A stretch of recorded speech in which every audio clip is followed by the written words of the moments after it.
ये पूज्य संत कमलदास जी की धरती है, राजा श्री देवी सिंह जी की धरती है, बाबा साहेब अम्बेडकर जी जैसे महापुरुषों की धरती है। यहाँ आकर मुझे बहुत गर्व हो रहा है और सबसे ज्यादा गर्व इस बात का है कि ये आपकी धरती है। आप सब यहाँ मेरी बातों को सुनने आए हैं। आपके पूर्वजों ने इन महापुरुषों के साथ हमारी आजादी की लड़ाई लड़ी और इसलिए एक तरह से ये पावन धरती भी है। आपने मुझसे पहले जो चर्चा की इंदिरा जी की,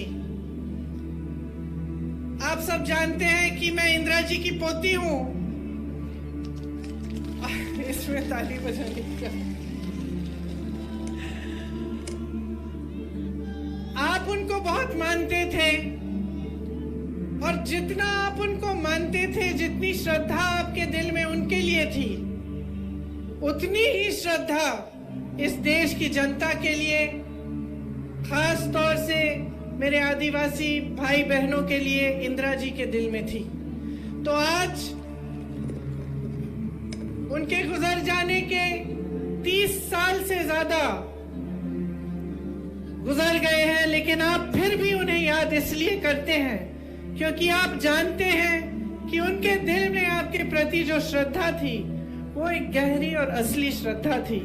वो एक राजनीतिक रिश्ता नहीं था, एक भावनाओं का रिश्ता था, एक समझ और श्रद्धा का रिश्ता था। वो समझती थी कि आपकी संस्कृति क्या है, वो समझती थी कि आपकी संस्कृति पूरी दुनिया और मानवता की एक मूल संस्कृति है।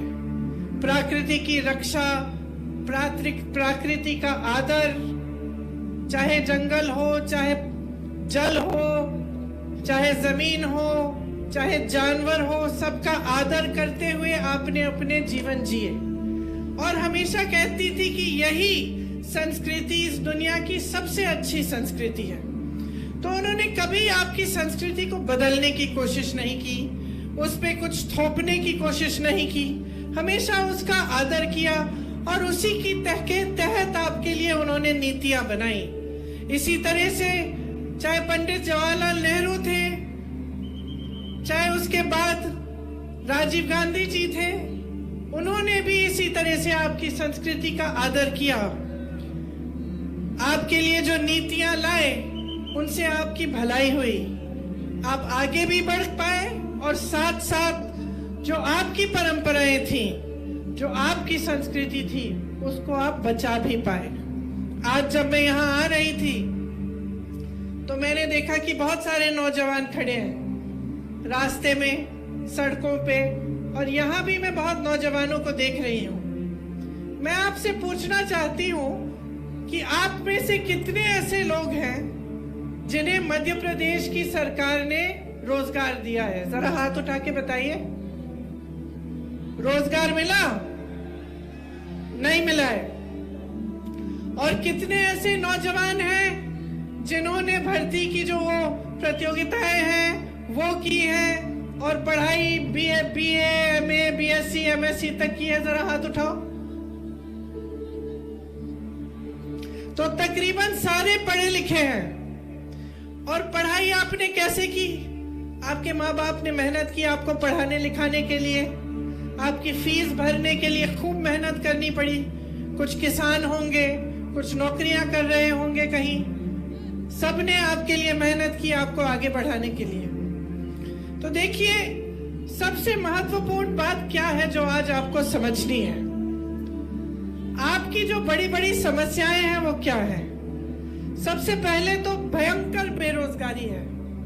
आज सिर्फ प्रदेश में नहीं लेकिन देश में इतनी बेरोजगारी है कि 45 सालों से इतनी बेरोजगारी पूरे देश में नहीं रही है। तो सबसे पहले आपको ये समझना है कि जो आपकी सबसे बड़ी समस्याएं हैं, मैं सोचती हूं वो बेरोजगारी और महंगाई है। सही बोल रही हूं? महंगाई है समस्या बड़ी, बेरोजगारी है। तो मैं चाहती हूँ कि थोड़ी चर्चा मैं इन दो समस्याओं के बारे में करूं। तो बेरोजगारी की मैंने बात की।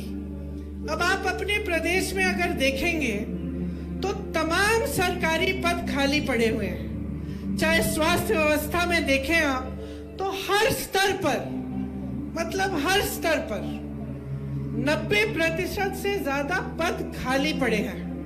अब आप सबने हाथ उठाया कि पढ़े लिखे हो, रोजगार के लायक हो, तो ये पद खाली क्यों पड़े हैं?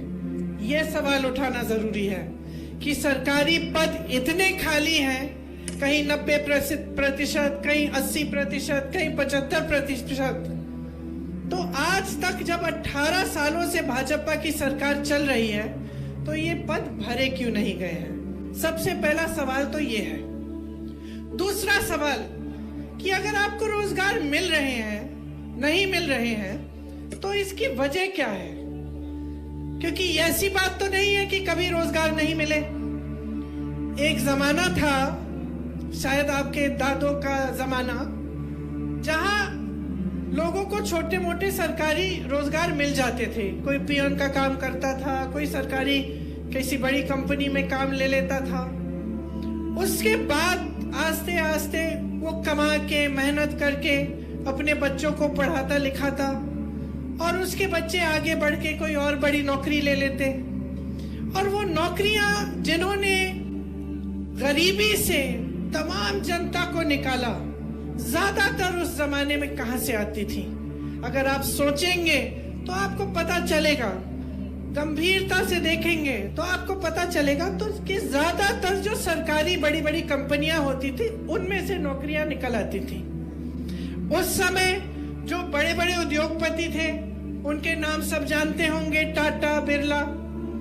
उस समय की बात अगर आप सोचें तो चाहे दांत मंजन से लेके गाड़ियों, साइकिल, ऐसी चीजें जिनका आप हर रोज इस्तेमाल करते हैं, इन्हें वैसे बड़े बड़े उद्योगपति बनाते थे। तो आपको मालूम था कि चलो ये बड़े उद्योगपति हैं, ये काम करते हैं कि ये चीजें बनाते हैं और इससे हमें भी रोजगार मिल रहा है।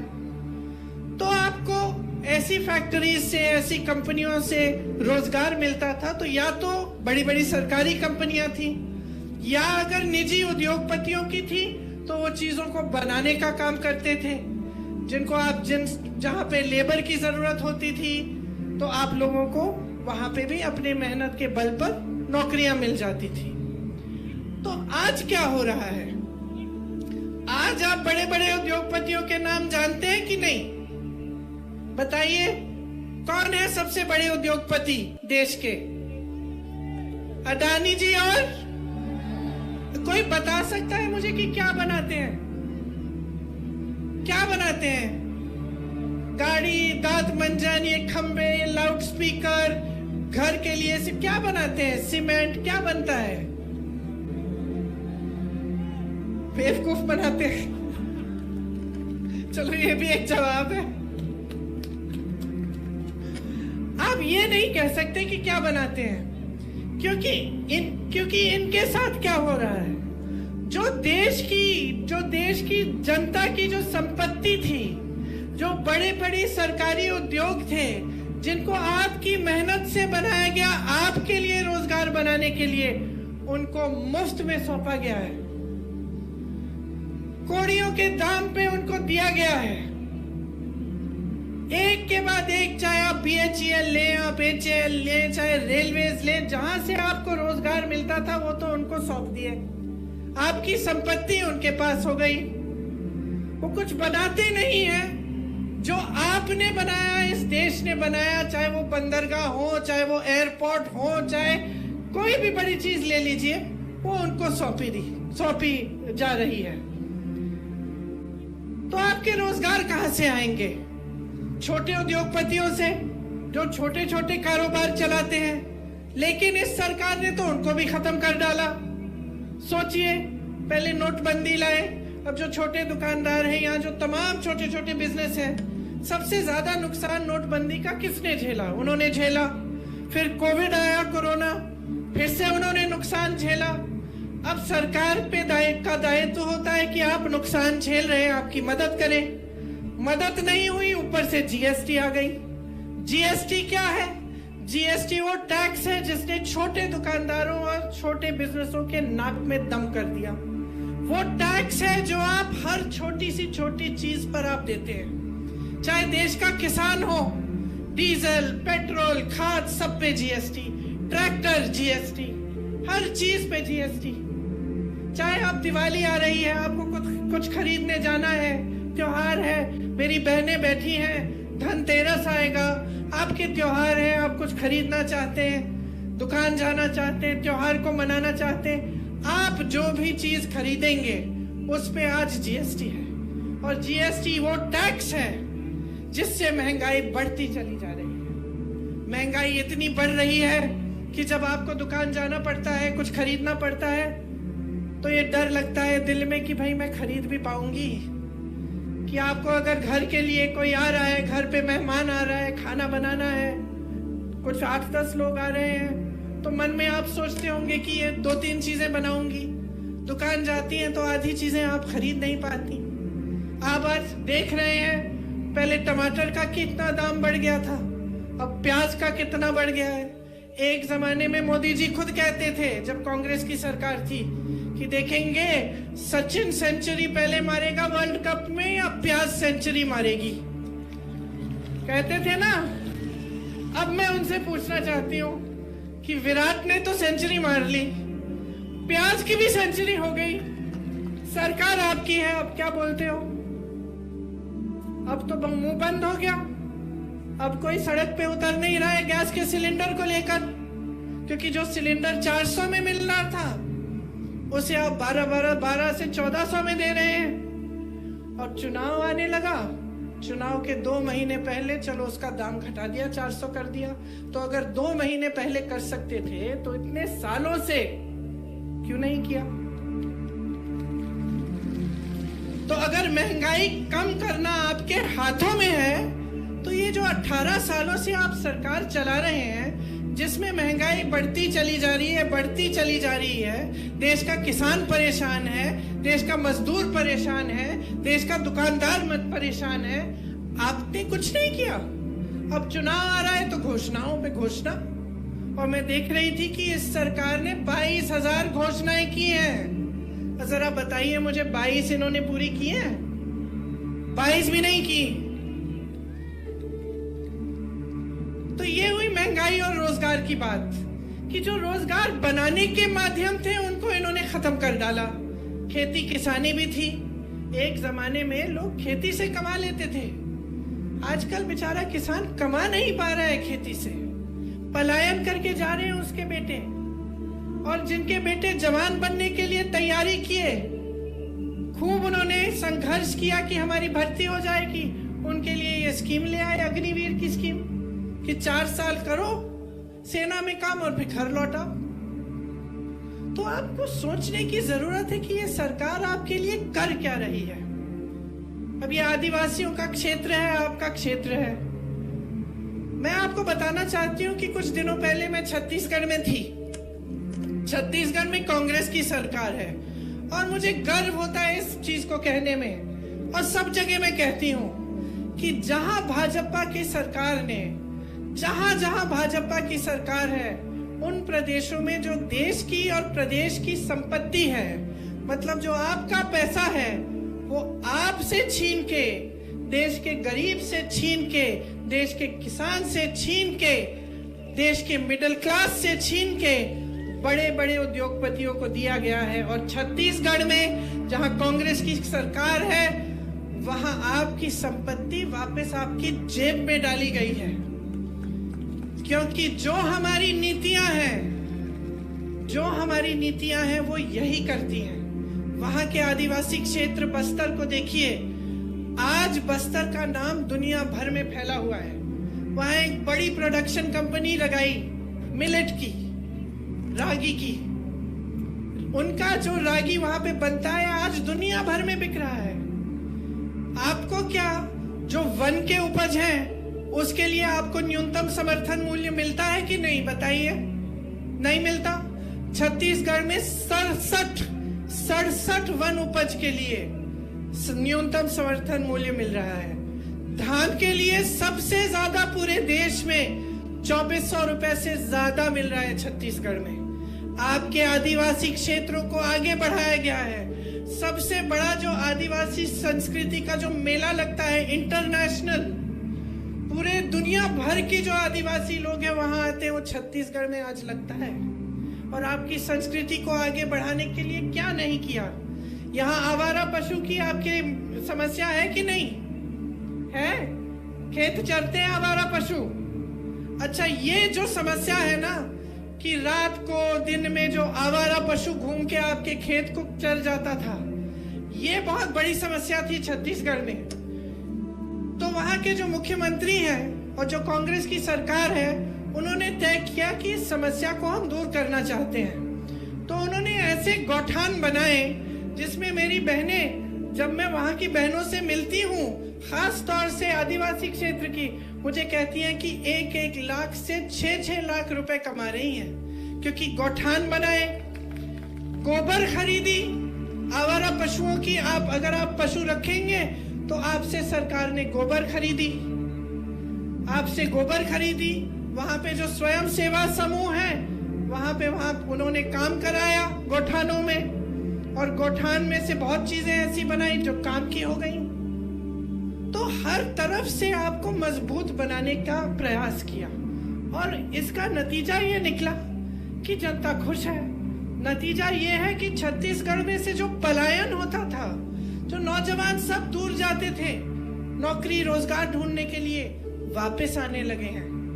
किसानों से मिलते हैं तो खुश लगते हैं, मुख्यमंत्री जी को काका कहते हैं, खुशी से, प्यार से, गुस्से से नहीं जैसे आप लोग मामा जी कहते हैं। ये आपके मामा जी ने कितने घोटाले किए हैं, यहाँ पे मेरा पूरा लिस्ट है, इतना लंबा है कि मैंने पढ़ना ही छोड़ दिया है। हर जगह घोटाला, पटवारी भर्ती में घोटाला, भर्ती के इम्तिहान में घोटाला, बिजली में घोटाला, वृक्षारोपण में घोटाला, व्यापम का घोटाला तो बात ही मत करिए, आप सब जानते हैं कि क्या हुआ। तो जहां पे आप देखते हैं घोटाला ही घोटाला। हर नौजवान को ये मालूम है कि ये सरकार कमीशनखोरी पे चलती है। कुछ छोटा सा चाहिए आपको, कहीं पे आपको छोटा काम कराना हो, सरकार से कुछ ताल्लुक हो, तो आपको कमीशन देना पड़ता है। तो क्या आप ये चाहते हैं अगले 5 सालों के लिए, या आप चाहते हैं कि आपके प्रदेश में भी ऐसी सरकार आए जो आपके लिए काम करे? देखिए, चुनाव के समय यहाँ खड़े होकर कोई भी कुछ भी घोषणा कर सकता है। आपको जागरूक बनना पड़ेगा, आपको देखना पड़ेगा कि ये घोषणा जो है ये खोखली है या असली है। अब जैसे कांग्रेस के प्रदेशों में हमने कुछ गारंटी बताई चुनाव के समय, तो आप देखिए ना कि क्या ये गारंटी लागू हुई कि नहीं हुई। जो घोषणा नेता, बड़े बड़े नेता करने आए थे, क्या उन्होंने ये घोषणा पूरी की कि नहीं। तो आपको पता चलेगा कि कांग्रेस के प्रदेशों में, जैसे तमाम प्रदेशों में पुरानी पेंशन स्कीम लागू है, जो कांग्रेस के प्रदेश है। आपकी सरकार और भाजपा की जो केंद्र की सरकार कहती है कि हमारे पास पैसे नहीं है, हम इतना पेंशन नहीं दे सकते। अच्छा, इतना पेंशन नहीं दे सकते तो अंबानी जी और अडानी जी के आप लोन कैसे माफ कर रहे हो? अगर आप किसानों का कर्ज माफ नहीं कर सकते तो इतने बड़े बड़े उद्योगपतियों के हजारों करोड़ के लोन कैसे माफ कर रहे हो? अगर इस जागरूकता से आप लोग ये सवाल नहीं पूछेंगे तो फिर जैसे आपने कहा कि बेवकूफ बनाया जाएगा, वैसे और 5 साल बेवकूफ बनो। इस देश के संविधान ने आपको एक बहुत बड़ी शक्ति दी है कि अगर आप जागरूक बन जाओगे तो कोई नेता आपको बेवकूफ नहीं बना सकता। और इस जागरूकता में पड़ा क्या है? अखबार उठाओ, अखबार में अगर सही खबर नहीं है तो आजकल इंटरनेट है, देखो, पढ़ो। जो लोग वहां से आ रहे हैं छत्तीसगढ़ से पूछो कि भाई वाकई तुम्हारे प्रदेश में सबसे ज्यादा रोजगार है, कैसे हुआ? कि भाई वाकई तुम्हारे यहाँ गौठान बन रहे हैं जहाँ पे सबकी तरक्की हो रही है, आपकी कमाई भी हो रही है। पता करो, पूछो, जो पलायन करके गया है उससे पूछो, दूसरे प्रदेशों में क्या हालात है, कांग्रेस की सरकारें क्या कर रही हैं। जागरूक बनो, क्योंकि इस जागरूकता से ना आपका भविष्य जुड़ा हुआ है। अगर आप अपने भविष्य को गहराई से नहीं समझेंगे और आज की राजनीति को गहराई से नहीं समझेंगे तो आगे तरक्की नहीं होगी आपकी। मेरी बहनें बैठी हैं और बड़ी घोषणा की भाजपा ने कि आपको हर महीने पैसे दिए जाएंगे। ठीक है, डालने भी शुरू कर लिए उन्होंने। मैं आपसे पूछना चाहती हूँ कि ये घोषणा चुनाव से 3 महीने पहले क्यों की? क्या इससे पहले महिलाएं संकट में नहीं थी? क्या इससे पहले महंगाई की समस्या नहीं थी? क्या इससे पहले आप पूरे समाज का बोझ नहीं उठा रही थी अपने कंधों पर? क्या इससे पहले आप खेती में काम नहीं कर रही थी? आप नौकरियां नहीं कर रही थी? आप अपने बच्चों का परवरिश नहीं कर रही थी? कि अब जागे हैं ये? 18 सालों से इनकी सरकार रही है, गैस सिलेंडर का दाम अभी कम किया है। 18 सालों से इनकी सरकार चल रही है, इनको अब सूझा है कि हर महीने आपको कुछ देंगे ये पैसे। तो सोचिए, इन्होंने घोषणा की कि महिलाओं के लिए हमने एक बड़ा आरक्षण का बिल पास किया है। वाह वाह वाह, पूरी देश की मीडिया ने इनका खूब इवेंटबाजी की, आपने सारी पब्लिसिटी देख ली। मोदी जी आए, सबने तालियां बजाई, सब महिलाओं ने माले लगाए। और लागू कब होगा? 10 साल बाद बहनों। तो ये कैसी घोषणा है? ये कैसी बिल है जो पास हो गई है लेकिन 10 साल तक लागू नहीं हो सकती? और हम कहते हैं अभी लागू करो, अभी लागू करो। 33% महिलाओं को आरक्षण देना है, अभी दो। तो पीछे हट जाते हैं। इसी तरह से जब हम कहते हैं जातिगत जनगणना करो, हम क्यों कह रहे हैं? क्या मतलब है इस जातिगत जनगणना की? एक गिनती है कि देश में, प्रदेश में कौन सी जाति के कितने लोग हैं। इससे क्या होगा? हमें पता चलेगा कि आदिवासी इतने हैं, कि एससी इतने हैं, दलित इतने हैं, कि ओबीसी के इतने लोग हैं, कि गरीब लोग इतने हैं। तब हमें पता चलेगा कि हम किस तरह से इन लोगों की मदद कर पाए। अगर सरकार को पता ही नहीं होगा, अगर ये जनगणना होगी ही नहीं, तो सरकार मदद कैसे करेगी? सही नीतियां बनेंगी कैसे?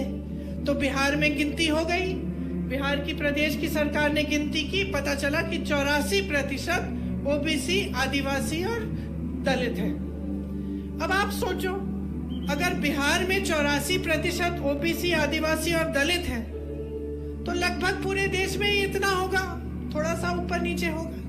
लेकिन अगर आप पूरे देश में देखें कि बड़े बड़े पदों पे कौन है, बड़े बड़े उद्योगपति कौन है, जो यूनिवर्सिटीज हैं इनके वाइस चांसलर कौन है, जो बड़ी बड़ी मीडिया की कंपनियां हैं इनको कौन चलाता है, तो आपको पता चलेगा कि आपका प्रतिनिधित्व इसमें नहीं है। हम कहते हैं जातिगत जनगणना करो, गिनती करो भाई, प्रतिनिधित्व हो सबका, सही तरह से सबका विकास हो। चुप हो जाते हैं, पीछे हट जाते हैं, तरह तरह की बातें करने लगते हैं। तो आपको समझना है कि ये लोग सचमुच आपकी भलाई चाहते हैं कि नहीं, आपका विकास चाहते हैं कि नहीं, या फिर सिर्फ अपनी सत्ता में मग्न है और भ्रष्टाचार और सत्ता को रखने के लिए, भ्रष्टाचार करने के लिए, अपने बड़े बड़े महलों को बनाने के लिए ही ये सत्ता में रहना चाहते हैं और ये सरकार चलाते हैं। तो देखिए, मेरी समझ में तो इनकी जो सरकारें हैं वो बड़ी बड़ी उद्योगपतियों के लिए चल रही हैं। आज मिडिल क्लास के लिए कोई सोच नहीं है, नौजवानों के लिए कोई सोच नहीं है, गरीबों और किसानों के लिए तो छोड़ ही दीजिए, आदिवासियों के लिए, दलितों के लिए छोड़ ही दीजिए। आपने खुद देखा है कि आपका कितना अपमान होता है। वीडियो निकला था, एक शर्मनाक वीडियो, आप सबने देखा होगा। फिर क्या हुआ? चुनाव का समय है तो मुख्यमंत्री जी ने उस लड़के के पैर धोए जिसके साथ इतनी खराब हरकत, गंदी हरकत की गई थी। लेकिन इससे पहले क्या, चुनाव से पहले क्या और चुनाव के बाद क्या? क्या हम सोचेंगे नहीं? क्या हम पूछेंगे नहीं कि ये सरकार की नीयत क्या है? एक छोटी सी बच्ची का बलात्कार होता है उज्जैन में, हर दरवाजे को खटखटाती है, मदद मांगती है, कोई उसकी चीख नहीं सुनता, कोई उसकी मदद नहीं करता।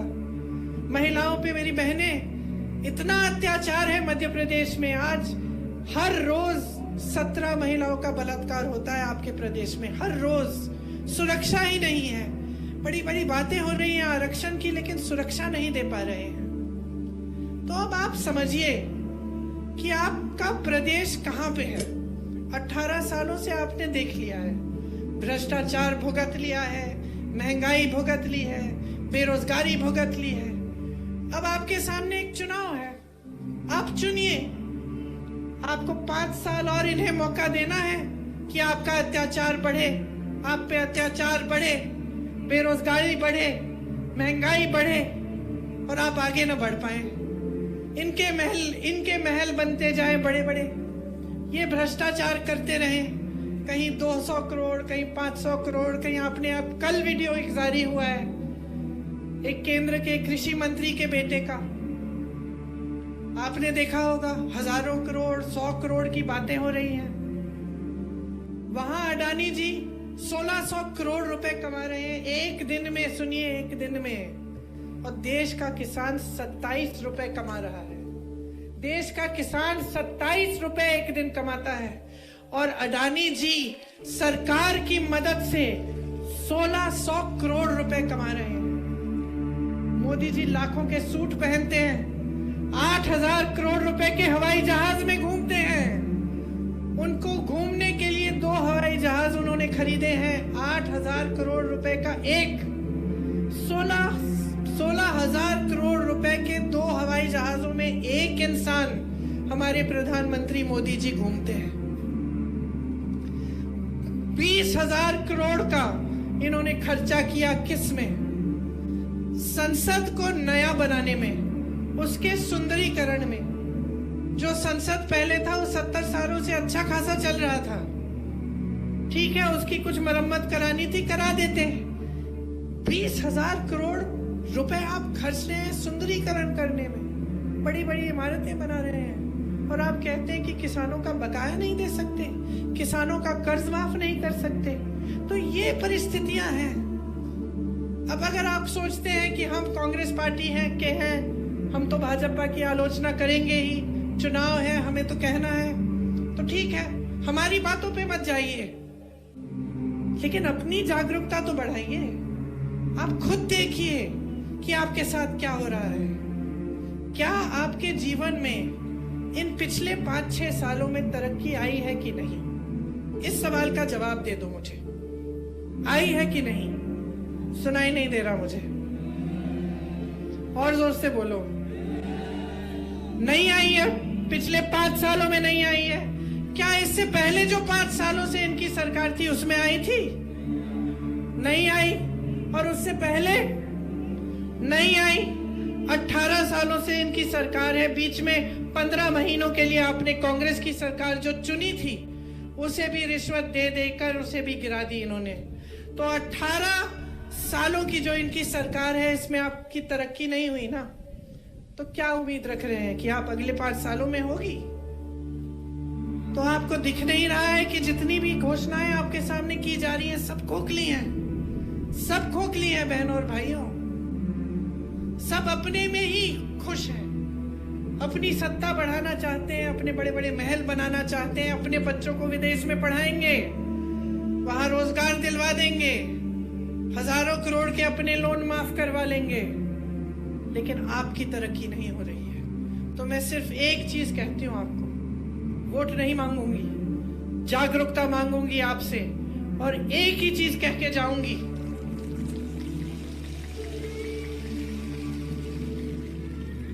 जो आपने देखा है, जो आपके साथ इस सरकार ने किया है, उसे गहराई से खुद समझो, अपनी जागरूकता बढ़ाओ और अपनी जागरूकता के आधार पर अपना वोट दो।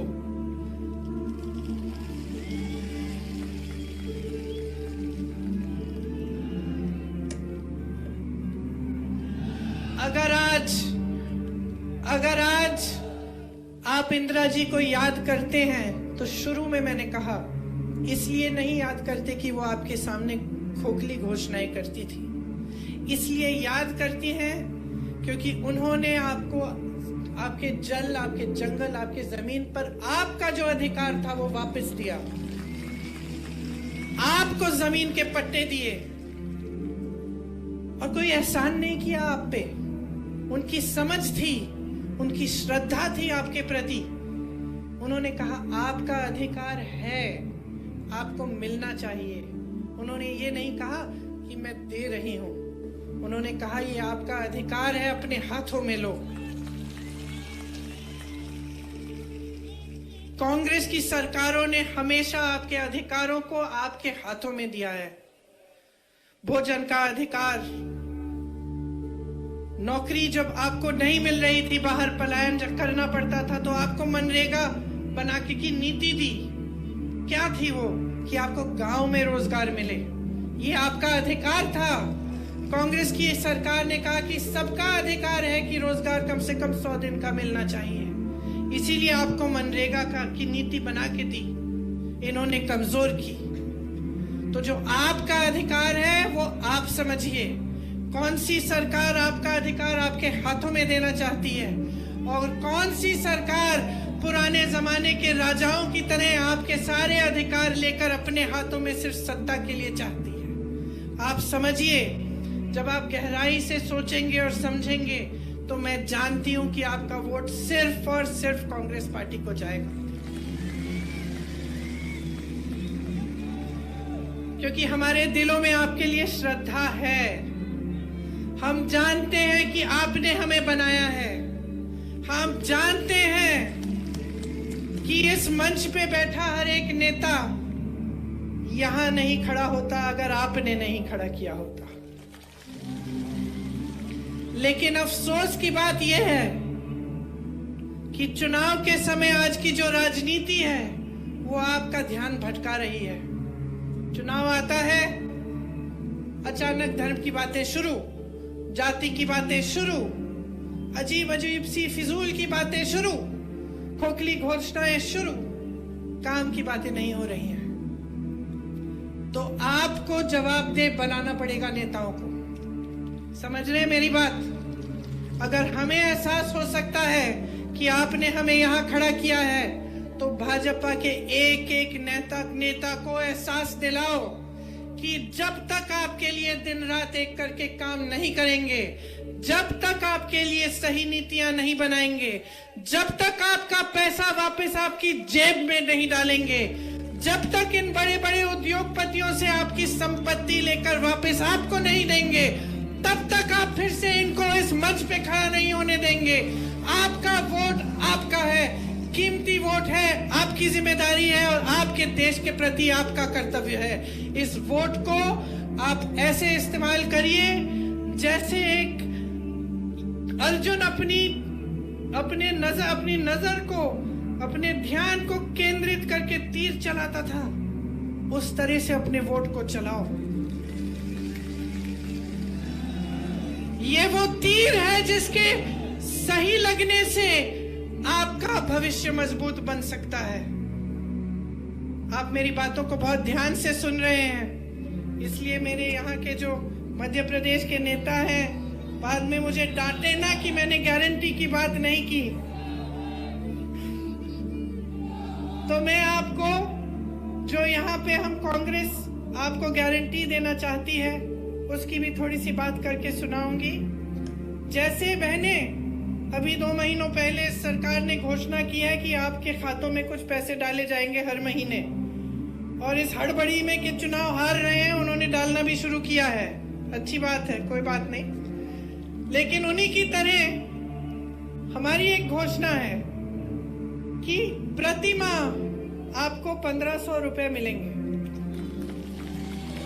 हमारी घोषणा का आधार चुनाव नहीं है। हमारी घोषणा का आधार यह है कि जिन जिन प्रदेशों में आज कांग्रेस ने एक गारंटी दी है, वो गारंटी पूरी हो रही है। हमारी घोषणा का आधार यह है कि हम समझते हैं कि आपका जीवन कितना मुश्किल है।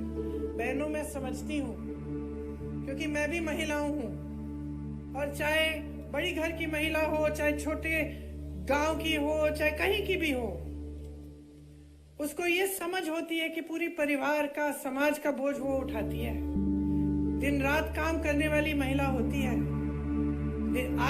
आखिर में जो सोने वाला होता है घर में महिला ही होती है। सबको देख के, सबको खिला के, सब काम करके ही सोती हो ना, है ना। तो हमने सोचा कि इससे थोड़ी आपकी मदद हो जाएगी। 500 रुपए में गैस सिलेंडर आपके लिए आपको मिलेगा। 100 यूनिट बिजली आपको माफ होगी और 200 यूनिट बिजली का बिल आपका हाफ होगा। पुराना पेंशन लागू होगा, जैसे पहले आपको मिलता था और जैसे कांग्रेस के बाकी प्रदेशों में मिल रहा है, आपको मध्य प्रदेश में भी मिलेगा। 2 लाख सरकारी पद जल्दी से जल्दी भरे जाएंगे। जो नौजवान यहाँ खड़े हैं, ये आपके लिए गारंटी है। और जो बेरोजगार नौजवान हैं, उनको 3000 रुपए प्रति माह बेरोजगारी भत्ता मिलेगा। पढ़ो और पढ़ाओ योजना के तहत कक्षा 1 से 12वीं तक निःशुल्क शिक्षा मिलेगी। कक्षा 1 से 8 तक हर बच्चे को 500 रुपए मिलेंगे। जो बच्चा स्कूल में भर्ती है शायद, उसको 500 रुपए मिलेंगे। कक्षा 9 से 10 तक हर बच्चे को 1000 रुपए दिए जाएंगे। कक्षा 11 से 12 तक 1500 रुपए दिए जाएंगे। जैसे जब कांग्रेस की 15 महीनों के लिए सरकार बनी थी, जिनको इन्होंने बिगाड़ा और गिराया, उन 15 महीनों में किसानों का कर्ज माफ शुरू करना उन्होंने शुरू किया था। उसी तरह से वो काम फिर से शुरू किया जाएगा और मेरे किसान भाई और बहनों, आपके कर्ज माफ किए जाएंगे। न्यूनतम समर्थन मूल्य की गारंटी आपको दे रहे हैं। गेहूं का न्यूनतम समर्थन मूल्य 2600 रुपए मिलेगा आपको। धान का आज भी छत्तीसगढ़ में 2400 से ज्यादा मिल रहा है, आपको 2500 मिलेगा। ओबीसी वर्ग के नौजवानों 27% तक आरक्षण आपको मिलेगा। और हम जाति जनगणना प्रदेश में हम गिनती कराएंगे। प्रतियोगी परीक्षा शुल्क में 100% छूट होगी। तो जब आजकल आप पढ़ाई करते हैं, फिर आप परीक्षा देने जाते हैं, परीक्षा में अक्सर क्या होता है कि घोटाला हो जाता है। अब परीक्षा को देने के लिए एक फीस होती है, वो फीस माफ हो जाएगी ताकि कम से कम आपको थोड़ी राहत मिले। आजकल स्थिति क्या है कि आप पढ़ाई करते हो, आपके माँ बाप मेहनत करते हैं, ट्यूशन के फीस भी भरते हैं, फिर आपको परीक्षा के लिए भी फीस भरनी पड़ती है।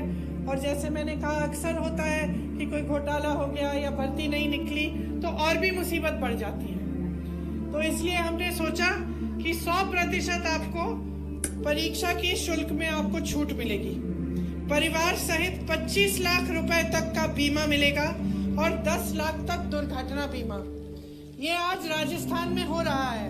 कांग्रेस की सरकार है, 25 लाख रुपए तक मुफ्त इलाज हो रहा है राजस्थान में। लोग बहुत खुश हैं कि कोई बीमारी होती है, हार्ट का ऑपरेशन, मैं तो लोगों से मिली हूँ, हार्ट का ऑपरेशन बच्चों के लिए कराया है एकदम निःशुल्क। तो ये हम मध्य प्रदेश में भी करना चाहते हैं।